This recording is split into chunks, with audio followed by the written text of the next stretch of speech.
Welcome to the Save the Animals walkthrough for the Capybara level.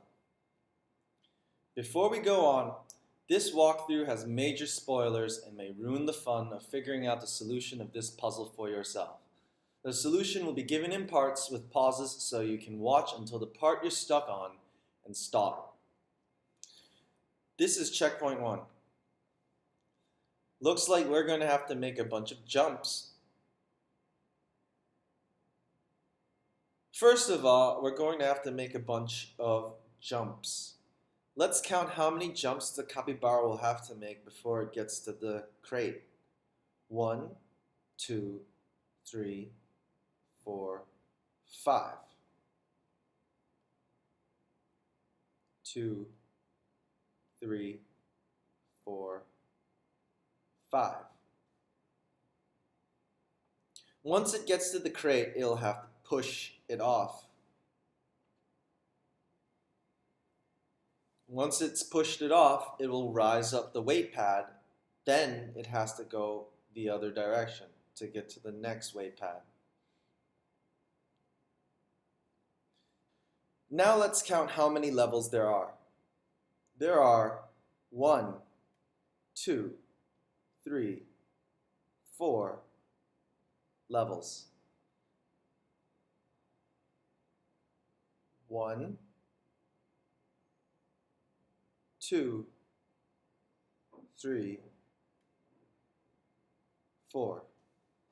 Let's give it a go and see how far it'll take us.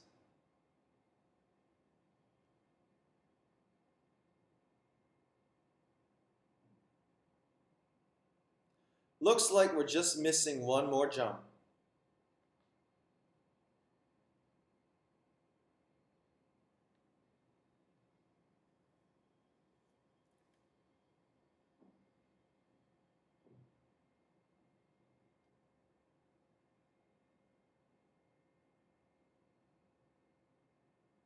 Checkpoint 2. We can't do the same sneaky trick we did last time by just ignoring the second weight pad because there's now a stone fence blocking our way. If you push the crate into the fence, you won't be able to push it back out.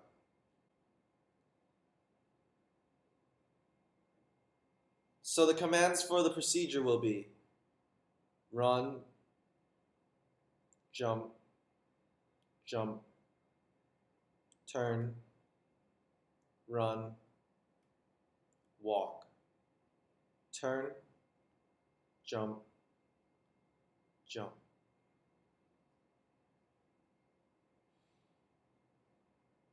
Let's run it once and see how far it takes us.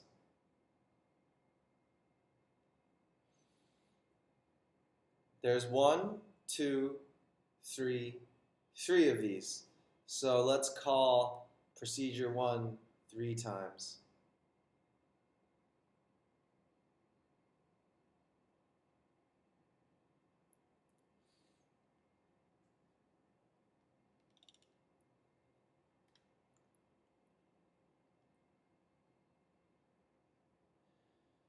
Checkpoint 3.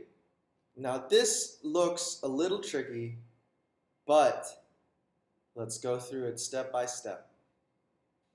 Looks like you could break the movement down into these little drop-down platforms. They're the smallest of these platforms, coming in 2 sets of 2. Capybara will have to walk first once to get to the drop-down platforms. And then now let's program procedure 1. Walk, turn, walk, turn. Note the context buttons, which are found in the corner of every procedure. If you press the context button, it will change the direction of the commands for depending on whether the animal is facing left or right. Note the context button only works for puzzles without conditions because it's almost impossible to figure out what direction the animal will be facing when conditions come into play. But while you're doing these easier puzzles, use the context buttons to make sure that you've got your procedures screwed on straight. In this case, we want the context to be rightward facing.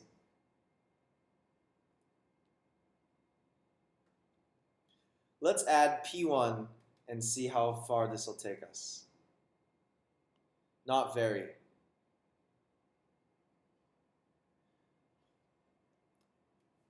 Now we're at the point where we can program P2.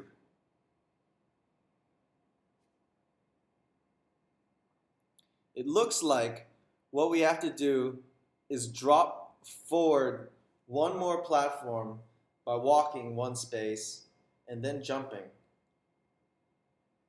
So that's walk, jump. Then we have to push the crate, so that's run.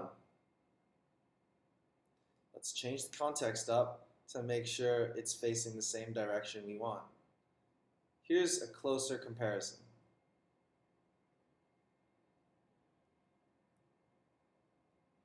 Now let's do P2. Running the program so far takes us here, where we have to walk forward to drop down, jump, and then run to push. That takes us to the top here, where the weight pad puts us right at the top of the same pattern again, except halved. That means we have to put walk, jump, run. And then, at the very top here, we have to remember to walk one more time. Now let's add P2 to our command line.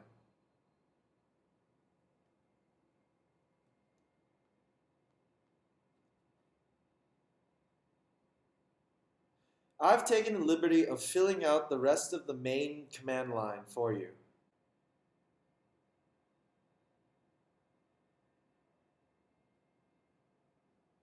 But notice we did not get the star. Why? If you noticed, there's a pattern here.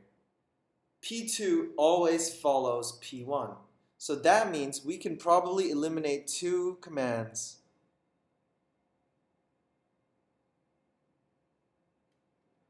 just by putting a P1 into P2. Let's run it again.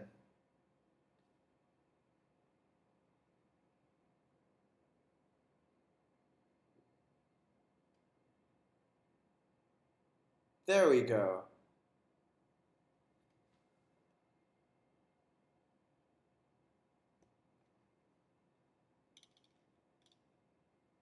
Alright, now for the really hard Capybara checkpoint 4. This is quite a doozy.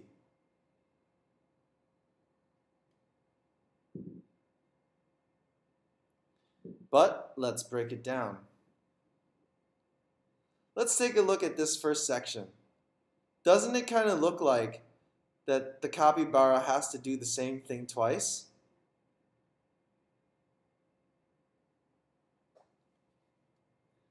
For the sake of brevity, I'm just going to tell you what the full P1 is. It's run, push, climb. Run, push, climb. Turn, walk, climb, turn. Except we can't just do that, or else the capybara will run right off the stage. So let's make a turn first in the main command line, and then put in P1 twice and see how far that takes us.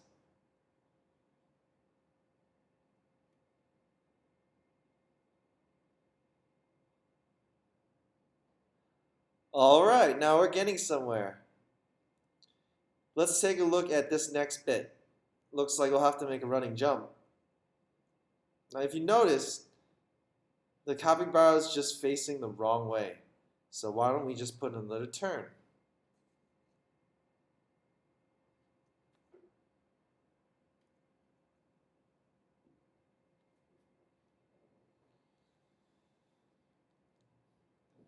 Let's put the running jump into P2. But we're going to have to get higher up in order to make it to the tall platform that is wide enough for us to make the running jump to this far ledge.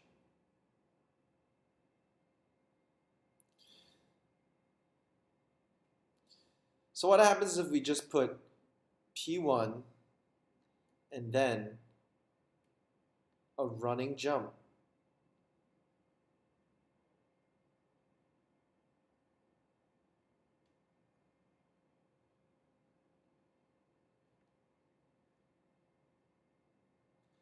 We're not facing the right way.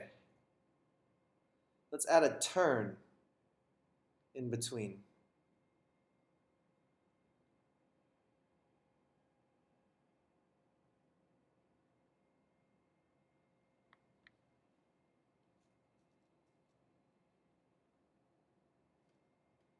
From that point on, it's just the same thing again and again. Think about how, when you turn, the capybara ends up doing the mirror image of the procedure.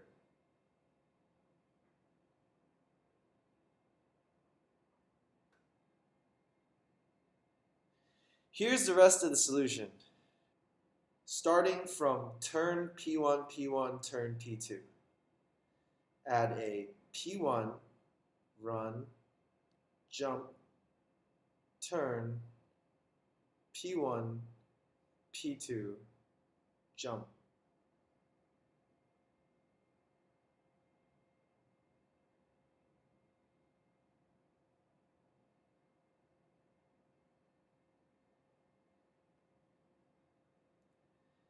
And that concludes the Capybara walkthrough for Save the Animals. Play Save the Animals now, available on Android and iOS. 68 puzzles and 14 different animals to rescue, both from the rainforest and the savannah.